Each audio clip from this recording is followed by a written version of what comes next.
మనం భక్తి రసామృత సింధువులో 9 అధ్యాయాలు చదువుకున్నాం. 9వ అధ్యాయంలో కొన్ని నియమాలు, అంటే భక్తియుక్త సేవకు సంబంధించిన కొన్ని నియమాలు ముందర కూడా చూసాం, విధి నియమాలు. 9వ అధ్యాయంలో మరికొన్ని ఇవ్వబడ్డాయి, అవి మనం చర్చించాం. ఇప్పుడు 10వ అధ్యాయం శ్రవణ స్మరణ ప్రక్రియలను ఇచ్చారు, కానీ శ్రవణం స్మరణం ధ్యానం గురించి కూడా ఈ అధ్యాయంలో చెప్పడం జరిగింది. 10వ అధ్యాయం మనం ఇప్పుడు చదువుతున్నాం. శ్రవణం, కృష్ణ చైతన్యము మరియు భక్తియుక్త సేవ ఆరంభము వినుట, సంస్కృతంలో శ్రవణము అనబడును. అంటే భక్తియుక్త సేవ ఏదైతే ఉందో ఇది ఎలా మొదలవుతుంది? కృష్ణ చైతన్యం అంటే వినడం లేదా శ్రవణంతో మొదలవుతుందంట. కాబట్టి చాలా ముఖ్యం శ్రవణం. భక్తియుక్త సేవలో ముఖ్యమైనది ఏంటంటే మొదటి దశలో ఉన్న భక్తుడు చేయవలసింది ఖచ్చితంగా శ్రవణం, అంటే వినడం. ఏం వినాలి? కృష్ణతత్వం లేదా భగవతత్వం, లేదా ఈ మన సంప్రదాయం ఏంటి, గౌడీయ వైష్ణవ సంప్రదాయం లేదా అచింత్య భేద తత్వం, ఇది వినాలి. ఇంకా ముఖ్యంగా చెప్పాలంటే శ్రవణంలో మొట్టమొదటి ఏం వినాలి సాధకుడు అంటే భౌతిక సంసారం యొక్క లక్షణం. మనం ఇక్కడ అంటే ఏంటి భౌతిక సంసారం యొక్క లక్షణం? దుఃఖాలయం అశాశ్వతం. అది పూర్తిగా విశ్వాసం వస్తే కానీ మనం భక్తి మొదలు పెట్టలేం. నిజమైన భక్తి అంటే ఏంటి? ఈ ప్రదేశం మనం ఉండదగింది కాదు, ఇది మనకు అనుకూలమైంది కాదు అనే విశ్వాసం రావాలంటే ఈ సంసారం యొక్క లక్షణం వినాలి మనం మొట్టమొదట. కాబట్టి దాన్ని సంస్కృతంలో శ్రవణం అంటారు, దాన్ని వినడం అంటారు. కాబట్టి మనం వినాలి. అంతేగాని ఇక్కడ నేను నిన్న కూడా చెప్పుకున్నాం, మనం ఏంటి వినడం అనగానే మనం యూట్యూబ్ ఇన్స్టాగ్రామ్లో వెళ్ళొద్దు. దయచేసి మీకు ఎవరైతే శిక్షణ ఇచ్చేవాళ్ళు ఉంటారో వాళ్ళ నుంచి భక్తుల నుండి నేరుగా వినండి, లేదా మీ దీక్షా గురువు మీ శిక్షణ ఇచ్చే వాళ్ళది ఆడియోలు కానీ ఇలాంటివి వినొచ్చు, పర్లేదు. కానీ వినడం అనగానే ఎక్కడ ఏది దొరికితే అది వినొద్దు. ఎందుకంటే భక్తుల పర్యవేక్షణలో మనం భక్తియుక్త సేవ చేయాలి. కాబట్టి మనకి ఏది అవసరమో మనకి శిక్షణ లేదా దీక్ష ఇచ్చేవాళ్ళు అది మాత్రమే మనకు చెప్తారు. కాబట్టి ఆ విధంగా మనం వినాలి. భక్త సమూహాలను చేరి శ్రవణం చేసేందుకు కావలసిన అవకాశమును జనులందరికీ కలిగించగలరు. ప్రభుపాద చెప్తున్నారు ఇక్కడ ఏంటి, భక్తుల సాంగత్యంలో వినడానికి అవకాశాలు జనులందరికీ ఉండాలి. అసలు కృష్ణ చైతన్య ఉద్యమం, ఇస్కాన్ ఇవన్నీ ఉన్నది ఎందుకంటే దీనికోసమే. భగవంతుడి గురించి శ్రవణం చేయడానికి ఒక మంచి వాతావరణం ఏర్పాటు చేయడం కోసమే ఇస్కాన్ మందిరాలు, లేదా దానికి పూర్వం ఉన్న గౌడీయ మఠాలు, లేదా ఇస్కాన్ తర్వాత ఎవరైనా ఇందులోంచి బయటికి వెళ్ళి ఇంకేదో మొదలుపెట్టినా ఏం చేసినా అసలు దాని ఉద్దేశం ఏమై ఉండాలంటే గౌడీయ సంప్రదాయంలో భగవంతుడి గురించి వినడం, భక్తులందరూ కలిసి కీర్తన చేయడం, ప్రసాదం స్వీకరించడం, ఆ విధంగా భక్తిలో పురోగమించడానికే ఈ ఉద్యమం ఉంది. కానీ కేవలం డొనేషన్లు దండుకొని చక్కగా విలాసంగా జీవిస్తూ ఎవరో కొంతమంది బ్రతకడానికి కోసం లేదు. ఇది అలా చేయకూడదు. అలా ఎవరైతే చేస్తారో వాళ్ళకి ఖచ్చితంగా పాపం వస్తుంది. కేవలం దీన్ని అడ్డు పెట్టుకొని సంపాదించి విలాసంగా ఉండేవాళ్ళు ఖచ్చితంగా నరకానికి వెళ్తారు. కాబట్టి ప్రభుపాద ఇక్కడే కాదు, మనం చూస్తే ఉపదేశామృతం, భగవద్గీత, అనేక గ్రంథాల్లో రాస్తున్నారు. ఇస్కాన్ అనేది లేదా ఈ ఉద్యమం ఉంది కేవలం భక్తులకి సాంగత్యాన్ని ఇవ్వడానికి, వాళ్ళకి శిక్షణ ఇవ్వడానికి, వాళ్ళు శ్రవణం చేయడానికి కావాల్సిన అవకాశం కల్పించడానికే ఉంది. దివ్య శబ్ద తరంగాలతో చెవులకు అనుబంధమును కలిగించినచో అట్టి వ్యక్తి హృదయం వెంటనే పవిత్రమగును. శ్రీ చైతన్య మహాప్రభు ఇట్టి శ్రవణం ఎంతో అవసరమని ప్రకటించింది. కాబట్టి చైతన్య మహాప్రభు కూడా చెప్తున్నాడు ఈ శ్రవణం చాలా ముఖ్యమని. ఎప్పుడైతే దివ్యమైన శబ్దాలతోటి మన చెవులను అనుసంధానం చేస్తే, అంటే దివ్యమైన శబ్దం అంటే ఏంటి? కృష్ణుడి గురించిన కృష్ణ కథ, ఆ దివ్యమైన శబ్దం అనుసంధానం చేయాలి. అందుకే కొంతమంది భక్తులు ప్రభుపాద లేదా వాళ్ళ యొక్క గురువు ప్రవచనాలు ఎప్పుడు వింటూ ఉంటారు. అది చాలా మంచిది. ఖాళీగా ఉంటే అలా వినడం అనేది అలవాటు చేసుకోవాలి. లేదంటే పుస్తకాలు చదవడం, లేదంటే ఇంకొకటి వినడం ప్రక్రియ, ప్రధానమైన వినే ప్రక్రియ ఇంకోటి ఉంది. హరే కృష్ణ కృష్ణ కృష్ణ హరే హరే, హరే రామ రామ రామ హరే హరే అనే మంత్రాన్ని ఉచ్చరిస్తూ దాన్ని శ్రవణం చేయాలి. ఈ విధంగా ఎప్పుడు కూడా ఈ శ్రవణం అనే ప్రక్రియ ఆగకూడదు. అది చాలా ప్రధానమైనది మొట్టమొదటి దశలో ఉన్న భక్తులందరికీ కూడా. మొదటి దశలోనే కాదు, ఇది ఎప్పుడూ అవసరం. భౌతిక కల్మషంతో నిండిన జీవుని హృదయమును క్షాళనము చేసి అది వెంటనే భక్తియుక్త సేవకు అర్హతను, కృష్ణ చైతన్యపు అవగాహనను కలిగిస్తుంది. ఏది? ఈ శ్రవణం అనేది, వినడం అనేది. కాబట్టి వినడం ఎప్పుడు కూడా వదలకూడదు. ముఖ్యంగా మన దగ్గరికి ఎవరైనా ఉన్నత భక్తులు కానీ ప్రవచనం కానీ జరుగుతున్నప్పుడు చాలామంది ఏం చేస్తారంటే ఈ ప్రవచనం ఇవన్నీ జరుగుతున్నప్పుడు రికార్డ్ అవుతుంది మహారాజ్ లెక్చర్, పర్లేదు తర్వాత వింటారంటారు. నిజానికి అలా రికార్డ్ అవుతాయి, వందల కొలది రికార్డ్ అవుతాయి, కానీ వాటిని ఎప్పుడూ వీడు వినడు. ఎందుకంటే అప్పుడు మళ్ళీ ఇంకో ప్రవచనం ఇంకోటి జరుగుతూ ఉంటుంది. కాబట్టి ఎప్పుడైనా సరే మనం ఎంతటి స్థితిలో ఉన్నా శ్రవణానికి ప్రాధాన్యత ఇవ్వాలి. శ్రవణం జరిగిన తర్వాత ముఖ్యంగా కృష్ణ కథ తత్వాన్ని వినాలి. తర్వాత మిగిలిన సమయంలో మనం సేవ చేయొచ్చు. అంతేగాని సేవ పేరుతోటి అసలు శ్రవణం పూర్తిగా వదిలేయకూడదు. ఎప్పుడన్నా 1-2 సార్లు వదిలేసినా పర్లేదు. ఉదాహరణకి భక్తుల కోసం వండాలి, ఉదయం ఏదో కార్యక్రమం జరుగుతుంది, అప్పుడే ప్రవచనం అనుకోండి, ఒకళ్ళిద్దరూ వెళ్ళి సేవ చేయొచ్చు, వండొచ్చు. కానీ అందరూ వెళ్ళి సేవ చేస్తూ సేవ పేరుతోటి ఎవరూ శ్రవణం చేయకుండా ఉంటే ఇంకా ప్రవచనం ఎందుకు, ఎవరిని ఉద్ధరిస్తుంది అది? కాబట్టి శ్రవణాన్ని ఎప్పుడు కూడా అశ్రద్ధ చేయకూడదు. గరుడ పురాణంలో శ్రవణం యొక్క ప్రాముఖ్యత ఎంతో చక్కగా వివరించబడింది. అందులో ఇట్లు కలదు: భౌతిక సంసారం అను పాము కాటుకు గురైన వ్యక్తి చైతన్యము కోల్పోయి అచేతనుడైనట్టిదే ఈ భౌతిక జగత్తులోని బద్ధాత్మ స్థితి. కాబట్టి పాము కాటేసినప్పుడు వెంటనే మనిషి చనిపోడు, పడిపోతాడు అనమాట. పడిపోయి వాడు ఎలా ఉంటాడో అదేవిధంగా బద్ధజీవుడు కూడా మన సంసారంలో ఉక్కిరిబిక్కిరై పడిపోతాడు. ఎందుకనగా ఈ రకముల అచేతన స్థితులు కృష్ణ మంత్రముల చేతనే తొలగించబడును. ఈ కృష్ణ మంత్రం ద్వారానే ఈ అచేతన స్థితి నుంచి బయటపడతాం. అంటే మనం ఇప్పుడు పాము కాటేసినట్టు పడిపోయినట్లుగా మనం భౌతిక సంసారంలో ఆహార, నిద్ర, భయమైదునాలు ఏవైతే ఇత్యాదిగా ఉన్నటువంటి ఇంద్రియ భోగాల్లో కూరుకుపోయి మనం కూడా వాటిలోనే పడిపోయి ఉన్నాం, కానీ ఆత్మస్థితికి రావట్లేదు. కాబట్టి ఆ స్థితికి రావాలంటే కృష్ణ మంత్రం ఉండాలి. పాము కాటుకు గురైన వ్యక్తి వెంటనే మరణింపడు, మొదట స్పృహ కోల్పోయి అచేతన స్థితిలోకి వెళ్ళును. అట్లే భౌతిక జగత్తులో అచేతనులై నిద్రించేవారు తమ నిజస్వరూపమును కానీ తమ కర్తవ్యమును కానీ దేవాదేవునితో తమకు గల సంబంధమును కానీ గుర్తింపలేరు. ఇది కాబట్టి మన స్వభావాన్ని మనం గుర్తించలేం. ఎవరు? భౌతిక జగత్తులో ఇంద్రియ భోగంలో మునిగిపోయిన వాళ్ళు. కనుకనే సంసార జీవితం అనగా మాయా అను సర్పంచే కాటు వేయబడినట్టు స్థితి.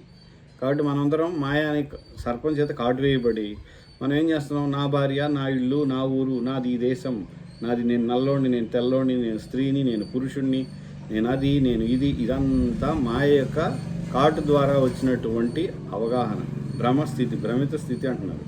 అట్టి వ్యక్తి కృష్ణ చైతన్యం లోపించుట చేత మృతప్రాయుడగును. మృతప్రాయుడు అంటే మృతి చెందినవాడు కాదు. మృతప్రాయుడు అంటే దాదాపు మృతి చెందినవాడిలాగా పడిపోయి ఉంటాడు. ఏమైనను మాయా సర్పంచే కాటువేయబడి మృతప్రాయుడైనట్టి అట్టి వ్యక్తి కూడా మంత్రోచ్చారణ ద్వారా చైతన్యము కలిగించవచ్చును. శ్లోకం ఏంటి? సంసార సర్ప సందష్ట నష్ట చేష్టైక భేషజం కృష్ణేతి వైష్ణవం మంత్ర శ్రుత్వా ముక్తో భవేన్నరః. ఇది మనం చాలా శ్లోకాలు ఉన్నాయి. ఇప్పటివరకు శ్లోకాలు ఏమి చదవలేదు నేను, ఎందుకంటే ఇక్కడ ఉన్నాయి, కావాల్సిన చదువుకోవచ్చు. ముఖ్యంగా దాని అర్థం మనకి చాలా ముఖ్యం.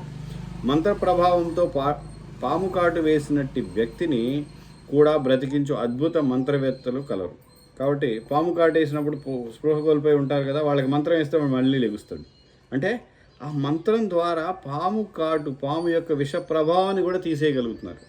అంతే కదా, లేదంటే వాడు ఎలా లెగుస్తాడు? అంటే మంత్రవేత్తలు ఎవరైతే ఈ నిష్ణాతులు, నిపుణులు ఉంటారో మంత్రం వేయడంలో, వాళ్ళకి అంత శక్తి అన్నమాట ఆ మంత్రానికి. కానీ అందులో నైపుణ్యత కావాలి వేయడానికి. అట్లే భౌతిక జీవిత సంసారంలో అచేతనులై పడి ఉన్నట్టు జీవులను హరే కృష్ణ కృష్ణ కృష్ణ హరే హరే, హరే రామ రామ రామ హరే హరే అనే మహామంత్ర శ్రవణంతో తిరిగి కృష్ణ చైతన్యముకు మరలింపవచ్చును. వాళ్ళందరినీ కృష్ణ చైతన్యానికి మరలించాలి. ఎలాగా? ఈ హరినామం, హరే కృష్ణ మహామంత్రాన్ని ఉచ్చరించాలి. కానీ ఎవరు ఉచ్చరించాలి? శుద్ధ భక్తులు లేదా భక్తియుక్త సేవలో నిమగ్నులై నిష్ఠతోటి భక్తి చేసేవాళ్ళు చేస్తే దాని ప్రభావం ఉంటుంది. అలా కాకుండా చాలామంది ఆర్కెస్ట్రానో లేదా మంత్రం, మ్యూజిక్, బీటల్స్ లేదా డ్యాన్స్ పార్టీలోళ్ళు వాళ్ళు కూడా పాడతారు హరే కృష్ణ. అలాంటి వాళ్ళు పాడి వాళ్ళ ద్వారా వింటే మనకి ఎటువంటి ప్రభావం ఉండదు. కారణం ఏంటంటే వాళ్ళలో భక్తి లేదు కృష్ణుడి పట్ల.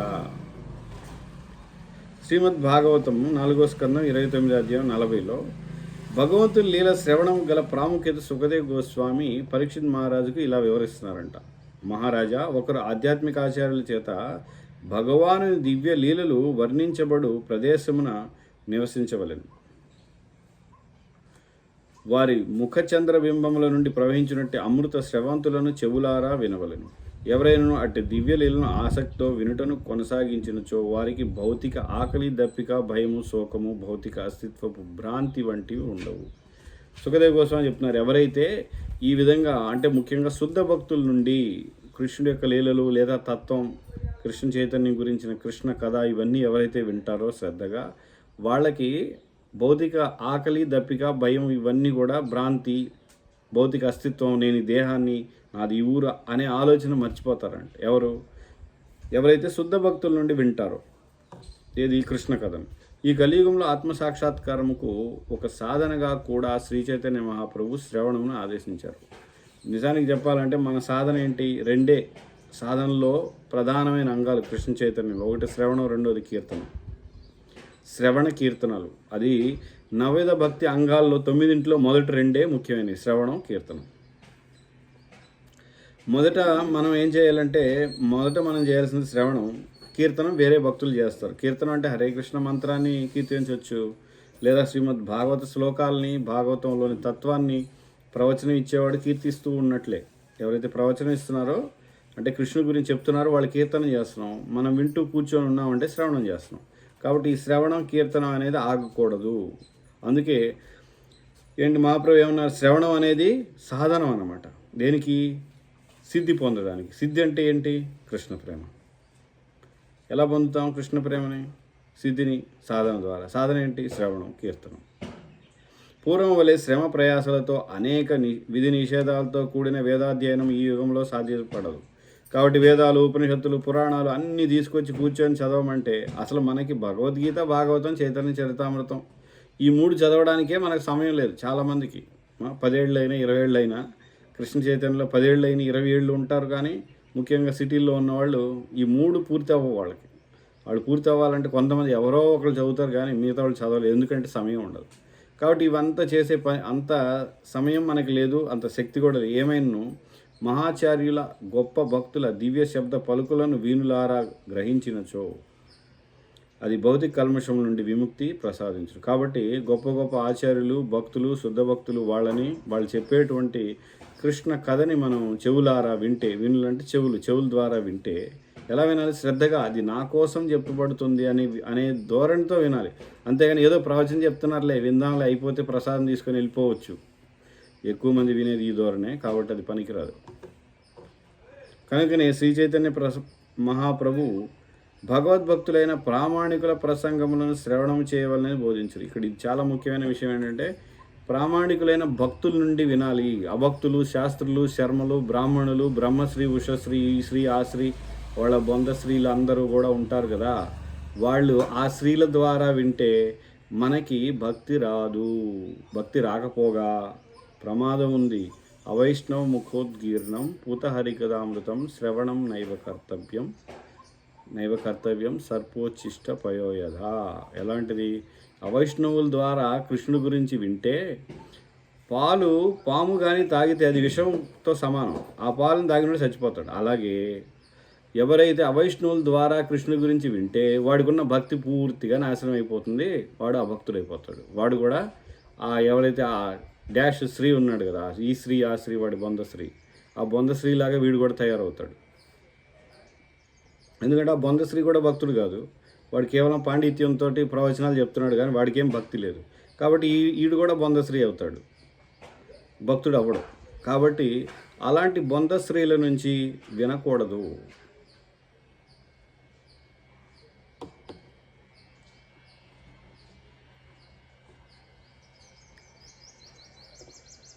వృత్తి ప్రవచనకారుల నుండి వినుట చేత ప్రయోజనం ఉండదు. అంటే ప్రవచనమే వాళ్ళ వృత్తిగా డబ్బు సంపాదించుకోవడానికి ప్రవచనాలు చేస్తూ, ముఖ్యంగా భాగవత సప్తాహాలు ఇలాగా, ఇది కూడా బొందశ్రీలు వీళ్ళందరూ. ఎందుకంటే వాళ్ళు డబ్బుల కోసమే ప్రవచనాలు తప్ప భక్తి లేదు వాళ్ళకి.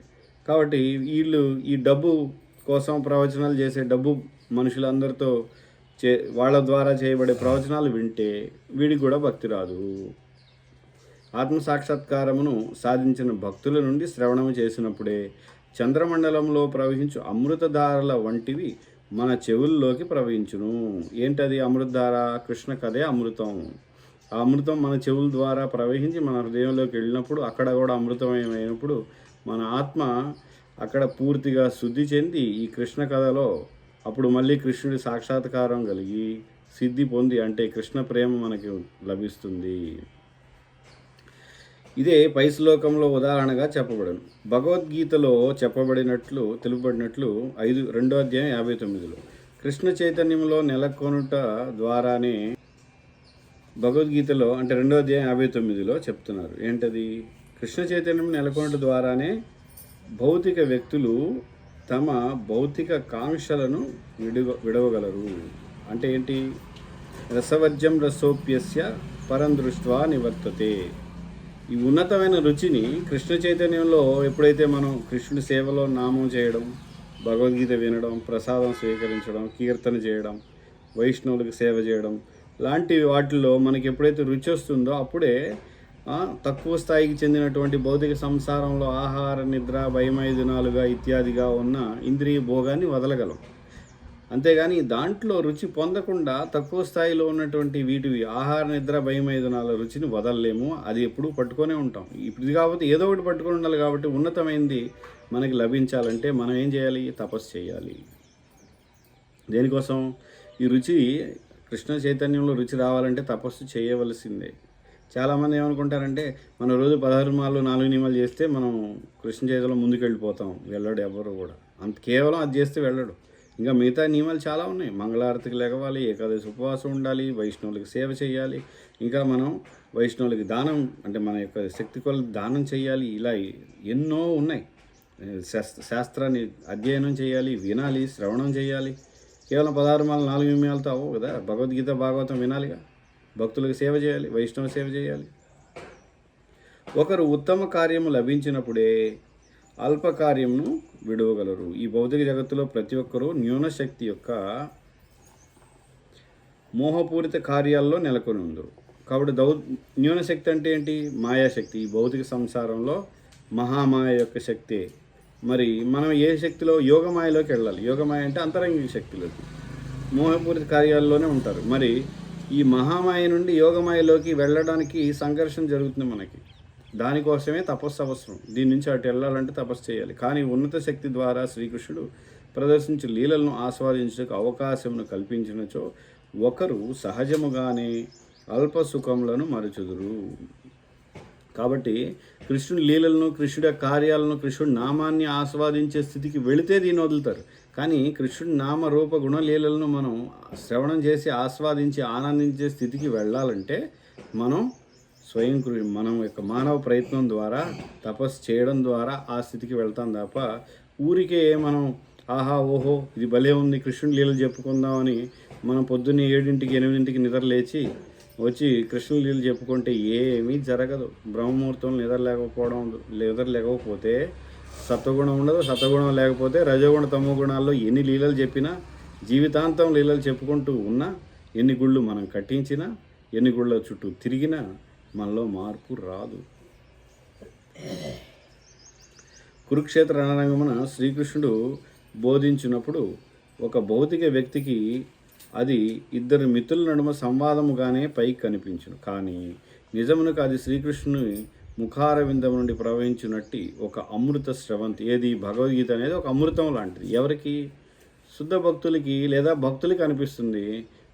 అభక్తులు మనలాగా అభక్తులయ్యి మనం భక్తి చేయడం 16 మాలలే కష్టపడి చేసేవాళ్ళకి భగవద్గీత ఇదేమి స్రవంతి, చాలా చిరాగ్గా ఉంది. భగవద్గీత వినడం చాలా బోరింగ్గా ఉంది. ఎప్పుడు ఆ శ్లోకాలు, ఆ తత్వం, మనస్సు, బుద్ధి, అహంకారం, శరీరం, ఆత్మ, జీవులు, ఇంద్రియాలు ఏంటి గోల అనిపిస్తుంది. ఎవరికి? బద్ధజీవులమైన ఇంద్రియ భోగంలో కూరుకుపోయిన మనలాంటి వాళ్ళకి. కానీ శుద్ధ భక్తులకి అది అమృతంలాగా ఉంటుందట. ఆ దివ్య సందేశాలను అర్జునుడు చెవులారా వినుడు. ఆ విధముగా అతడు భౌతిక సమస్యలైన సమస్త భ్రాంతుల నుండి విముక్తి సాధించాడు. శ్రీమద్ భాగవతంలో 12వ స్కందం 3వ అధ్యాయం 15లో ఇట్లు తెలుపబడింది.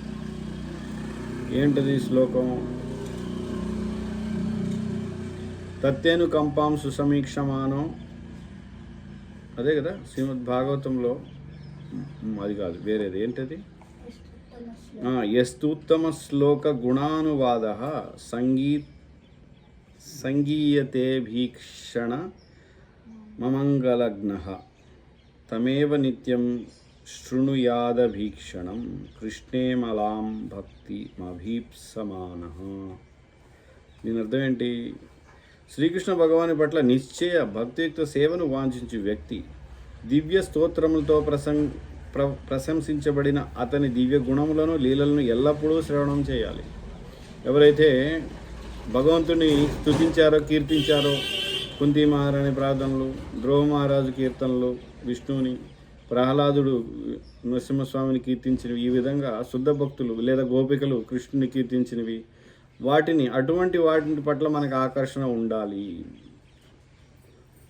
ఆ విధంగా స్తుతిస్తూ ప్రశంసిస్తూ స్తోత్రాలతో లీలల్ని ఎల్లప్పుడూ అటువంటి వాటిని మనం శ్రవణం చేయాలి. మనం చేయొచ్చు, లేదా మనం ఎప్పుడు చేస్తాం వాటిని, అలాంటి కీర్తనలు వాటినే మనం కూడా పాడవచ్చు. ఎలాగా? ఎప్పుడైతే మనం బాగా వాటి గురించి వింటామో, దాని అర్థం తెలుసుకుంటామో, అది శ్రవణం చేసిన తర్వాత చేయగలం. అది తప్పక అతని హృదయంలోని అమంగళములన్నింటినీ కూడా అంతమొందిస్తుంది. కాబట్టి శ్రవణం చాలా ముఖ్యం. కానీ ఎవరి నుంచి వినాలి అనేది కూడా చాలా ముఖ్యం కూడా. ఎందుకంటే ఇప్పుడే చెప్పుకున్నాం, బొంద స్త్రీలు ఉంటారు, ఆ బొంద స్త్రీలు నుంచి వినకూడదు. ఎందుకంటే వాళ్ళందరూ కూడా వ్యాపారస్తులు లేదా పండితులు మాత్రమే, కానీ వాళ్ళు భక్తులు కాదు. వాళ్ళైతే అయి ఉండొచ్చు, పాండిత్యం ఉండొచ్చు, లేదా జ్ఞానం ఉండొచ్చు, శాస్త్రం చెప్పొచ్చు, చక్కగా తెలుగు లేదా సంస్కృతం మాట్లాడవచ్చు, అంతవరకే వాళ్ళు పరిమితం. అంతకు మించి భక్తి వాళ్ళలో అయితే లేదు. కాబట్టి వాళ్ళ నుంచి వింటే మనకు కూడా భక్తి రాదు. కానీ అందుకు భిన్నంగా ఎటువంటి పాండిత్యం, సంస్కృతం, తెలుగు రాని వాళ్ళైనా భక్తుడై ఉంటే, వాటి నుంచి వింటే మన హృదయంలో కూడా భక్తిలత మొలకెత్తుంది.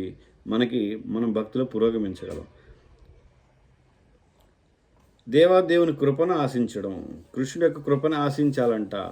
దీనికి శ్రీమద్ భాగవతం 10వ స్కందం 14:8 ఇట్లు చెప్పబడింది. ఇది చాలా చాలా చాలా చాలా చాలా చాలా ముఖ్యమైన శ్లోకం. ఇది శ్రీమద్ భాగవతంలోది.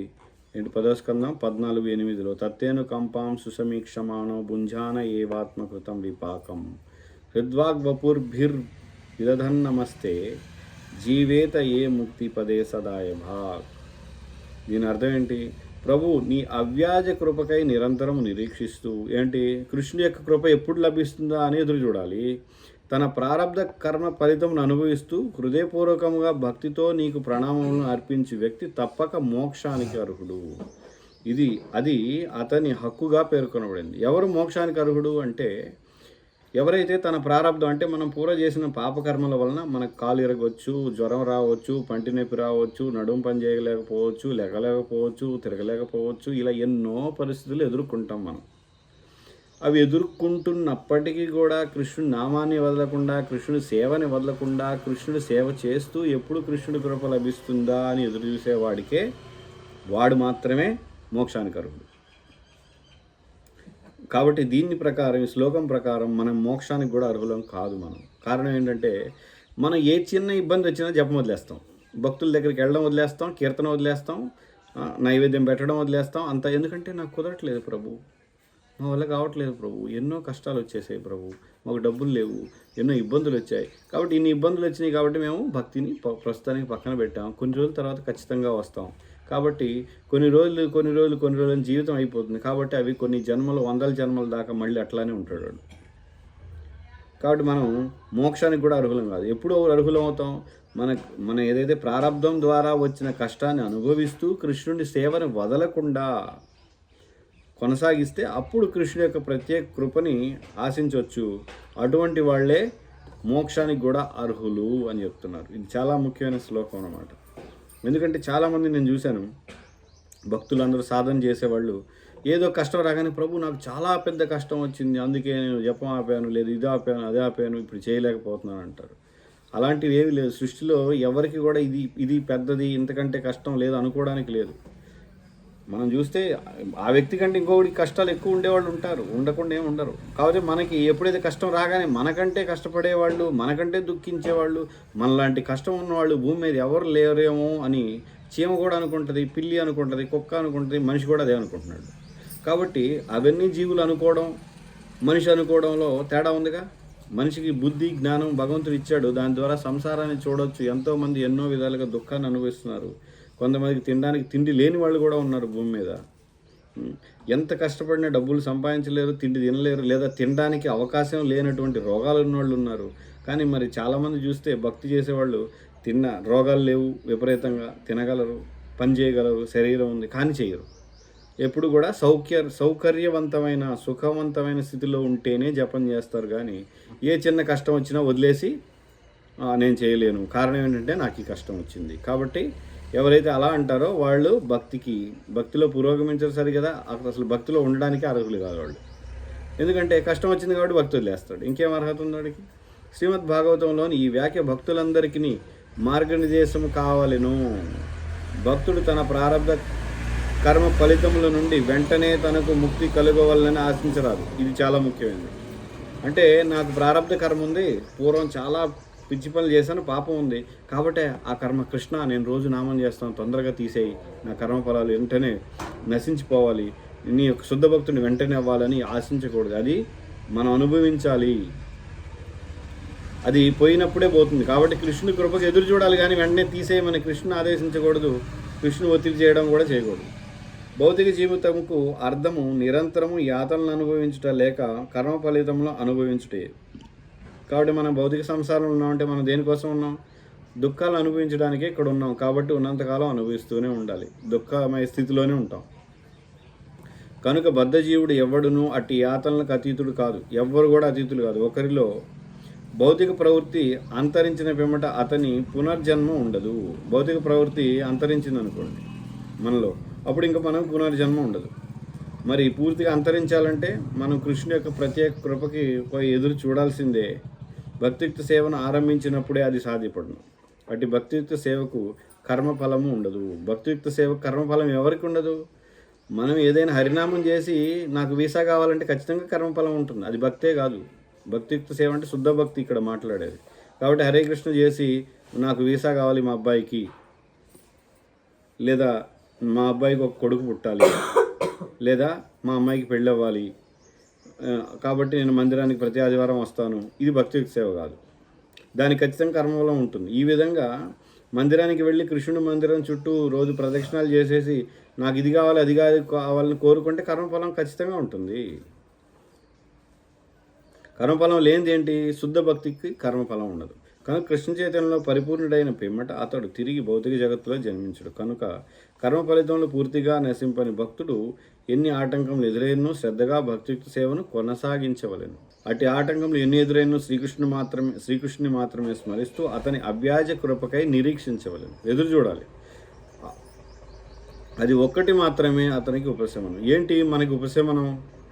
కేవలం కృష్ణుని కృప ఎప్పుడు వస్తుందా అని ఎదురు చూడడం ద్వారానే ఉపశమనం. కానీ ధనం రావడం, ఉద్యోగం రావడం, వ్యాపారం, లేదా పిల్లలకి పెళ్ళి అవ్వడం, ఏదో లక్షల కోట్లు గడించడం, ఏవి కూడా ఉపశమనాన్ని ఇవ్వలేవు. ఇస్తాయి అనుకుంటే వాడికంటే మూర్ఖుడు ఇంకెవడూ లేడు. కాబట్టి మనమే ఆ మూర్ఖులు. మనం అనుకుంటున్నాం కదా ధనం ఉపశమనం ఇస్తుంది, లేదా మన కీర్తి వస్తే ఉపశమనం, డబ్బు వస్తే, లేదా మా అబ్బాయికి పెళ్ళి అయితే, మా అబ్బాయికి ఉద్యోగం వస్తే నేను సుఖంగా ఉంటాను అనుకుంటున్నాం. కాబట్టి మనం మూర్ఖులం. ఈ భావంతో భక్తుడు రోజులు గడిపినచో క్రమముగా అతడు భగవద్ధామునకు బదిలీ చేయబడును. ఏ విధంగా? కృష్ణుని కృప ఎదురు చూస్తూ తన కర్మను అనుభవిస్తూ అప్పుడు భగవద్ధామానికి వెళ్తాడు. అట్టి కార్యముల చేత భగవద్ రాజ్యమును ప్రవేశించే హక్కును అతడు ఆర్జించును. ఏ విధంగా హక్కు వస్తుంది? తన యొక్క కర్మ ఫలితాన్ని అనుభవిస్తూ కృష్ణుని కృపకై ఎదురు చూస్తూ కృష్ణుడి సేవలో ఉండేవాడికి హక్కు ఉంటుంది. ఈ శ్లోకంలో వాడబడిన సరి అయిన పదము దాయాబాక్. ఆ శ్లోకం గురించే చెప్తున్నాడు. దాయాబాక్ తండ్రి ఆస్తికి కొడుకు అధికారి కనుకని అతడు దాయాబాక్ అనమాట. దాయాబాక్ అంటే అధికారి అనమాట. అంటే ధనానికి, ఐశ్వర్యానికి, ఎవరి? తండ్రి సంపదకి. అట్లే భక్తియుక్త సేవను కొనసాగించుటలో ఎదురయ్యే యత్నాలన్నింటికి సంసిద్ధుడైన శుద్ధ భక్తుడు ఆధ్యాత్మిక జగత్తులో ప్రవేశించుటకు ధర్మసమ్మతమైన హక్కుదారుడగును. కాబట్టి వాడికి హక్కు ఉంటుంది. ధర్మసమ్మతమైన హక్కు ఎవరికి ఉంటుంది? ఎవరైతే కర్మ ఫలాన్ని, దుఃఖాన్ని అనుభవిస్తూ కృష్ణుడి సేవని వదలకుండా కృష్ణుడి కృపకి ఎదురు చూసే వాడికి మాత్రమే భగవద్ రాజ్యంలో, గోలోకంలో, కృష్ణుడి లోకంలో ప్రవేశానికి అర్హుడు. కాబట్టి మనం ఎవరం అర్హత లేదు మనకి. ఎందుకంటే ఏ చిన్న ఇబ్బంది వచ్చినా భక్తి వదిలేస్తాం, జపం వదిలేస్తాం, పక్కకు పడేస్తాం, అంతే. ఇక స్మరణం. ఏదో ఒక విధముగా ఒక వ్యక్తి తన మనసులో శ్రీకృష్ణునితో ఒక నిరంతర అనుబంధమును ఏర్పరచుకున్నచో అట్టి సంబంధమును స్మరణ అంటారు. స్మరణ అంటే కృష్ణుడితో ఏదో ఒక సంబంధం. అంటే ఏంటి? కృష్ణుడితో సంబంధం అంటే సఖుడు, ప్రియుడు, లేదా స్నేహితుడు, ఈ విధమైన సంబంధం కూడా ఉండకపోవచ్చు. కానీ కృష్ణుడికి రోజు నేను పూలు అలంకరిస్తాను, లేదా పూలు తీసుకొచ్చి రోజు మాల కుడతాను, కృష్ణుడి మందిరాన్ని రోజు నేను శుభ్రపరుస్తాను. ఈ విధంగా ఈ సంబంధం గురించి వాడు ఎక్కడున్నా ఆలోచిస్తూ ఉన్నా కూడా అది కూడా ఒక సంబంధమే. అంతేగాని సంబంధం అనగానే కృష్ణుడి ప్రియుడో, ప్రియురాలో, లేదా కృష్ణుడి భార్యో, కృష్ణుడికి దాసుడో అయితేనే ఆ సంబంధం అని కాదు. అయితే ఇక్కడ మనం స్మరణంకి వచ్చాం. ముఖ్యంగా ఇప్పటివరకు శ్రవణం విన్నాం, తర్వాత స్మరణం. అయితే ఈ స్మరణం ఏదైతే ఉందో ఇది అంత తేలిగ్గా లభించేది కాదు. ఇది చాలా ఉన్నత దశలో జరిగే ప్రక్రియ. అందుకే చైతన్య చరితామృతంలో మనకి వస్తుంది ఏంటంటే కీర్తన ప్రభావే స్మరణ హోయిబే. అంటే కీర్తన మనం చేయగా కీర్తన చేయడం ద్వారా రెండు జరుగుతాయి. ఒకటి కీర్తన ఎప్పుడైతే మనం చేస్తున్నామో ఖచ్చితంగా మనం వింటాం. ఒకటి కీర్తన, రెండోది శ్రవణం. ఈ రెండింటి జరగడం ద్వారా ఏమవుతుంది? స్మరణ జరుగుతుంది. ఎప్పటికీ చాలా ఉన్నతి పొంది మన హృదయంలోని కల్మషాలు తొలగిపోతే అప్పుడు కృష్ణుడితోటి ఒక సంబంధం అనేది ఏర్పడి అప్పుడు స్మరణ వస్తుంది. కానీ ఈ స్మరణ అనేది ఏదైతే ఉందో ఇక్కడ అది మనం సాధన చేసి పొందేది కాదు. చేతోదరమైన హృదయాన్ని శుద్ధి చేసుకోవడం అనేది సాధన చేయడం ద్వారా, మనం తపస్సు చేయడం ద్వారా, హరినామం చేయడం ద్వారా మనం అది సాధించవచ్చు. కానీ స్మరణ అనేది ప్రాక్టీస్ చేయకూడదు, ఎప్పుడు మనం చేసేది కాదు. ముఖ్యంగా కలియుగంలో మన స్మరణ అనేది ప్రాక్టీస్ సాధన ద్వారా నేను స్మరించడానికి ప్రయత్నం చేస్తున్నాను. కూర్చొని కృష్ణుడి పాదాలు ఆలోచిస్తున్నాను, కృష్ణుడి గురించి లీలలు నేను స్మరించడానికి ప్రయత్నం చేస్తున్నాను అంటే అదంతా బూటకం. అది ఎప్పుడు కూడా మనం చేయకూడదు. కాకపోతే మన సాధన ద్వారా ఏవైతే మిగతా భక్తి అంగాలు ముఖ్యంగా శ్రవణం, కీర్తనం చేయడం ద్వారా క్రమక్రమంగా ఏమవుతుందంటే స్మరణ అనేది జరుగుతుంది. ఈ స్మరణ గురించి విష్ణు పురాణంలో ఒక చక్కటి వాక్య కలదు. అందులో ఇట్లు చెప్పబడింది. ఏంటది? స్మృతే సకల కళ్యాణ భాజనం యత్ర జాయతే పురుషం తమజం నిత్యం వ్రజామి శరణం హరిం. కేవలం దేవాదేవుని స్మరించడం ద్వారానే జీవులన్నీ సమస్త సన్మంగళములను సాధించుటకు అధికారమును పొందును. కాబట్టి ఎవరైతే విష్ణువుని, భగవంతుడిని, కృష్ణుని స్మరిస్తారో అన్నీ మంగళకరమైన వాటిని పొందుతాడంట. కనుక అనాది అనంతుడైన ఆ దేవాదేవుని నేను నిరంతరం స్మరించునుగాక. పద్మపురాణంలో స్మరణం ఈ విధంగా వివరించబడింది. ఏంటని? ప్రయాణే చ యన్నామ స్మరతాం నృణాం సద్యో నశ్యంతి పాపౌఘా నమస్తస్మై చిదాత్మనే. ఏంటి దాని అర్థం? అంటే మరణ సమయమున కానీ జీవితకాలంలో కానీ శ్రీకృష్ణుని స్మరించు వ్యక్తి యొక్క సమస్త పాపములు నశించును. కనుక దేవాదేవుడైన శ్రీకృష్ణునికి నేను భక్తితో ప్రణమిల్లును. కాబట్టి ఇక్కడ మనకి జరిగేది ఏంటి? మరణ సమయంలో స్మరణ జరగాలి. ఆ మరణ సమయంలో స్మరణ కృష్ణుడి జరిగితేనే అంత్యకాలేచ మామేవ స్మరణ్ముక్త కలేవరం. కృష్ణుడు అక్కడ ఏమంటున్నాడు? అంత్యకాలేచ మామేవ కీర్తన్ ముక్త కలేవరం కాదు, లేదా జపన్ముక్త కలేవరం, భజన్ముక్త కలేవరం కాదు, మామేవ స్మరణ్ముక్త కలేవరం. అంటే ఏంటి? బయట చాలామంది అనుకుంటారు మనం మరణించేటప్పుడు భక్తులు వచ్చి కీర్తన చేస్తే చాలు. కాబట్టి మనం మరణించే సమయంలో భక్తులు వచ్చి కీర్తన చేసినా మన నరకానికి కూడా వెళ్ళే అవకాశం ఉంది. ఎందుకని? భక్తులు కీర్తన చేస్తున్నారు కానీ నాకే స్మరణ వస్తుంది, నాకే యాపిలో, జాంకాయో, లేదా నేను తిన్న ఐస్ క్రీము, నేను తాగిన కూల్ డ్రింక్సో, లేదా నేను వ్యభిచారం చేసిన ఆలోచనలో, లేదా నేను ఏ విధంగా భోగం చేసిన ఆలోచనలో నాకు వస్తే స్మరణలోకి, అప్పుడు నేను అందులో గదే వెళ్తాను. భక్తులు బయట కీర్తన చేస్తే నాకేమవుతుంది? భక్తులు వాళ్ళ ప్రయత్నం ఏంటంటే మంచిగా ఇతనికి స్మరణ జరగాలని వాళ్ళు వచ్చారు. అంత మాత్రాన భక్తులు వచ్చి కీర్తన చేసినంత మాత్రాన మరణించిన ప్రతి ఒక్కడు భక్తులు కీర్తన చేయగానే గోలోకం వెళ్ళిపోతాడంటే ఖచ్చితంగా వెళ్ళడు. అది వాడి యొక్క కీర్తన. అంటే బ్రతికి ఉన్నప్పుడు వాడు ఎంత భజన చేశాడు. అందుకే ప్రభుపాలు కూడా చెప్తారు, భజన్ కరో సాధన కరో మర్తే జాన్లే హోయ్. నువ్వు భజన చేయి, సాధన చేయి జీవితం అంతా. ఎప్పుడు తెలుస్తుంది? మర్తే అంటే నువ్వు చనిపోయేటప్పుడు నువ్వు చేసిన భజన ఎంత ఉంది, ఎంత కీర్తన చేశావు, దాని ప్రభావం ఏంటనేది చనిపోయేటప్పుడు తెలుస్తుంది. కాబట్టి మామేవ స్మరణ్ముక్త కలేవరం. అందుకే మనం బ్రతికున్నప్పుడు, అవకాశం ఉన్నప్పుడు, కష్టాలు వచ్చినా కూడా మనం ఇప్పుడు చెప్పాం కదా 10వ స్కందంలో సయేవ దాయబాక్, ఎన్ని కష్టాలున్నా మన యొక్క కర్మగా భావించి అనుభవించాలి. కానీ మన కష్టాలకి ఈ భక్తుడు కారణం, ఆ మాతాజీ కారణం, ఈ టెంపుల్ ప్రెసిడెంటు, ఆ స్వామీజీ, వాడి వల్ల నేను ఇలా నా బ్రతుకు బస్టాండ్ అయింది అని అనుకుంటే అప్పుడు మనం మళ్ళీ ఇంకా కర్మ వలయంలో, కర్మ చక్రంలో ఇంకా లోతుగా కూరుకుపోయి మొత్తానికి భక్తి కూడా ఉండకుండా బయటికి వెళ్ళిపోయే అవకాశం ఎక్కువ. కాబట్టి మనం ఎప్పుడు కూడా ఏం చేయాలి? శ్రవణం, కీర్తనం అనేది చాలా చక్కగా చేయాలి. ఎన్ని కష్టాలు వచ్చినా వాటిని ఆపకూడదు. ఇవన్నీ జరగాలంటే మనం భక్తుల సాంగత్యాన్ని వదలకూడదు. హరే కృష్ణ. ఎవరికైనా ప్రశ్నలు ఏమైనా ఉన్నాయా? అవును. అంటే వాళ్ళ దాయిబాక అంటే వాళ్ళ అధికారం ఉంటుంది అన్నారు కదా మోక్షానికి. అవును. కానీ మనకి ఏంటంటే కృష్ణుడు తలుచుకుంటేనే ఇస్తాడు. ఎంత సాధన చేసినా కూడా మనం చెప్పలేము ఖచ్చితంగా సాధన చేశాడు కాబట్టి ఇతనికి ముక్తి వస్తుంది అని. ఓం సయేవ దాయబాక్ అంటే ఎవరు ముక్తిని పొందడానికి అర్హులు, ఎవరైతే కృష్ణుని కృపకి ఎదురు చూస్తూ ఉండేవాళ్ళు అర్హులు అవుతారు. అంతేగాని నీకు అర్థమైంది ఇక్కడ నేను అర్హుడిని అయ్యాను, నేను జపం చేస్తున్నాను కాబట్టి అర్హుడిని అయితే ఎప్పుడు వాడు అర్హుడు అవ్వడంట. ఎప్పుడైతే కృష్ణుడి కృప ఇస్తే నేను వెళ్తాను, ఆయన ఇష్టం అని అనుకునేవాడే అర్హత పొందుతాడంట. అది ఇక్కడ చెప్పేది. నేను కూడా చాలాసార్లు చెప్తున్నాను, ఏం చెప్తున్నాను, తపస్సు చేయడం ద్వారా పురోగతి అని. కానీ మనం తపస్సు చేసినా ఆ పురోగతి చివరిగా ఎంతో కొంత పురోగతి చెందగలం, కానీ చివరి కృష్ణ ప్రేమ అనేది కృష్ణుడి చేతిలోనే ఉంటుంది ఎంత తపస్సు చేసినా. కాబట్టి తపస్సు ద్వారా కృష్ణ ప్రేమ సాధించగలం అంటే మళ్ళీ అది తప్పే. కానీ అలా అని తపస్సు చేయకుండా కూర్చోకూడదు కదా. మన ప్రయత్నం మనం చేస్తే కృష్ణుడు ఇచ్చేది కృష్ణుడు ఎప్పుడు ఇస్తాడో అది ఆయన ఇష్టం. మన వైపు నుంచి మనం చేయాల్సింది ఏంటి, మన సాధన, అది చేస్తాం. ముగిద్దామైతే. భక్తి రసామృత సింధు की जय, श्रील रूप गोस्वामी की जय, श्री चैतन्य महाप्रभु की जय, श्रील प्रभुपाद की जय.